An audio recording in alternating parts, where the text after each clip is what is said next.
ඕගොල්ලෝ හැමෝටම සුබ දවසක්. මම වෛද්‍ය සඳවර්ණ හංසිත. අද මම කතා කරන්නේ කුරුලෑ සුව කරු. කුරුලෑ සුව කිරීම ගැන තමයි අද කතා කරන්නේ. කුරුලෑවක් කිව්වම ඒක දැන් ගොඩක් ප්‍රසිද්ධයි. පිම්පල්ස් කියනවා, ඇක්නි කියනවා. ඒ නම් වලින් ප්‍රසිද්ධයි. ගොඩක් රූපලාවන්‍ය කටයුතු වලදී ඔබ පාවිච්චි වෙන රූපලාවන්‍ය ප්‍රතිකාර බියුටි කල්චර් ට්‍රීට්මන්ට්ස් කරනවා. එතකොට මේක ආයුර්වේදයේ ඈත අතීතයේ ආයුර්වේදයේ පවා සඳහන් කරලා තියෙනවා යුවාන පිඩකා කියලා. යුවාන පිඩකා කියලා කියනවා. මේක ඇති වෙන්නේ කොහොමද? මේක ඇති වෙන්නේ තියෙන මූණේ තියෙන ස්නේහස්රාවී ග්‍රන්ථි. රෝම කූපත් එක්ක පිහිටලා තියෙනවා ස්වේද ශ්‍රාවී. ඒ කියන්නේ දාඩිය පිට කරන ග්‍රන්ථි වෙනයි. ස්නේහස්රාවීව තියෙන රෝම කූපත් එක්ක. ඒ කියන්නේ සෙබේෂස් ග්ලෑන්ඩ්ස් කියලා ඉංග්‍රීසියෙන් කියනවා. ඒ ස්නේහස්රාවී ග්‍රන්ථි හිරවීමකින් පස්සේ ආසාදනයකට ලක් වෙනවා. ඒ හින්දා තමයි මේ කුරුලෑවක් ඇති වෙන්නේ. ඒ කියන්නේ සෙබේෂස් ග්ලෑන්ඩ් එක හිර වෙනවා. හිර වෙලා එතන ආසාදනයක් ඇති වෙනවා. එතනදී බැක්ටීරියා බලපෑමක් සිද්ධ වෙනවා. වෙනත් බලපෑම් සිද්ධ වෙනවා. එතන බැක්ටීරියා තියෙන පුළුවන්. ඒ හින්දා මේ ඉන්ෆ්ලමේෂන් එක ප්‍රදාහයක් ඇති වෙලා මේ කුරුලෑවක් ඇති වෙනවා. මේක ගොඩක් තෙල් සම තියෙන අයට වැඩි. ගොඩක් සෙබේෂස් ග්ලෑන්ඩ් ඒ කියන්නේ ස්නේහස්රාවී ග්‍රන්ථි වලින් ගොඩක් ස්නේහස්‍රාව වෙන තෙල් සහිත සමක් තියෙන කෙනෙක්ට වියලි සහ සාමාන්‍ය සමකට වඩා මේ කුරුලෑන ගතිය වැඩි. අපි එතකොට බලමු මේකේ හේතු මොනවාද කියලා.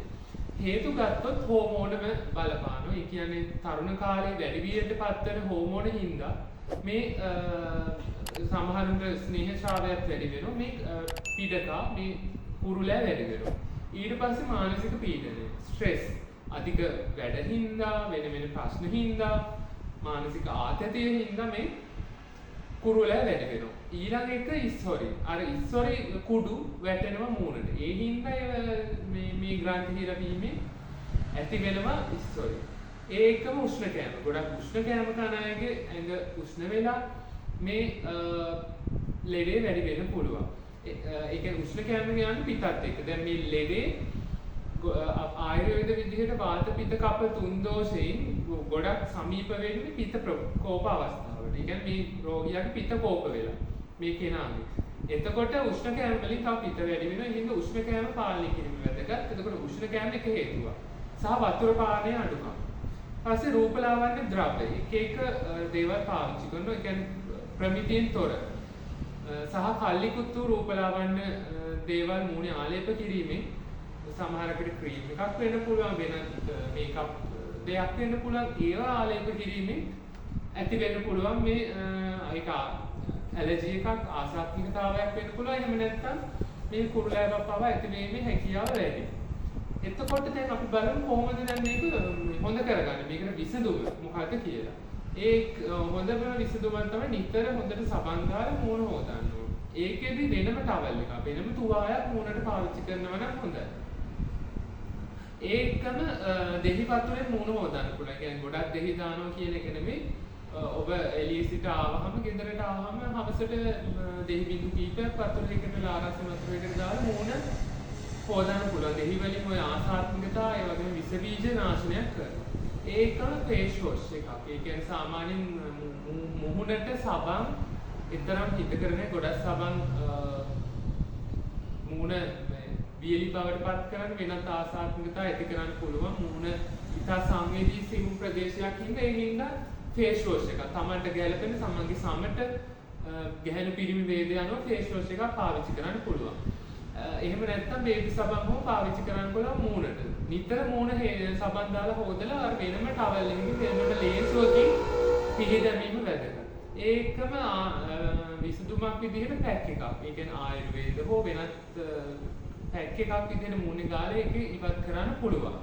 ආයුර්වේද විදිහටත් ගොඩක් වටිනවා විවිධ පැක් ಜಾති ඒ වගේ දේවල් ආයුර්වේදමය ඖෂධීය දේවල් herbal packs තියෙනවා ඔයගලන්ට ගන්න පුළුවන්.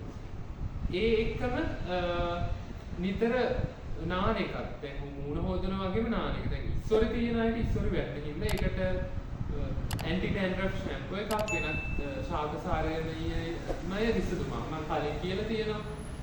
ගොඩපෙර නැත්නම් දෙහි උළුවාල් තම්බලා එහෙම නැත්නම් වෙරළු කොළ කොටලා වෙරළු කොළ අමු කහ එක කොටලා ඒ දේවල් ගන්න පුළුවන්.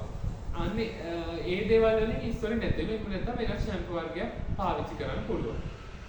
ඒ එක්කම අනිත් දේ තමයි වතුර බොන එක. හොඳට වතුර පීන එක හැම පැත්තෙම හොඳයි. ඒගේ මේ උෂ්ණ ගතිය අඩු වෙනවා. මේ හොඳට රුධිරේ ගමන් කරනවා. එතකොට මේ ආසාදන අඩු වෙනවා.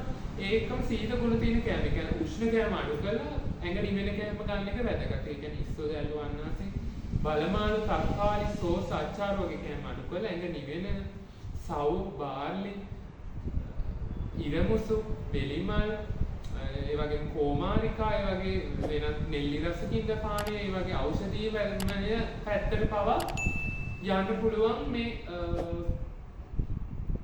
මේකට ප්‍රතිකාරයක්. කියන්නේ පොඩි දෙයක් ඇති බෙහෙත් නැතුවම ප්‍රතිකාරයක් කරගන්න පුළුවන් මේ කුරුලෑවලට මේ කෑම බීම සහ පුරුදු ටික ඕගොල්ලෝ හදාගත්තා.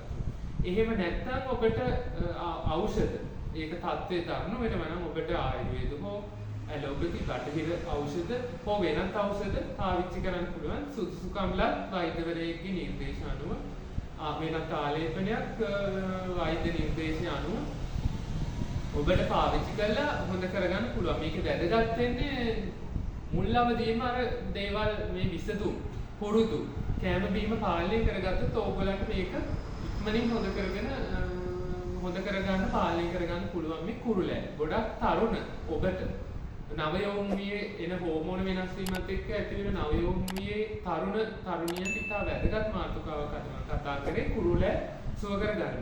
මේ වගේ වීඩියෝ එකකින් ඉස්සරහටත් බලාපොරොත්තු වෙමු. ඕගොල්ලෝ හැමෝටම නිදුක් නිරෝගීමත් දිවියක්.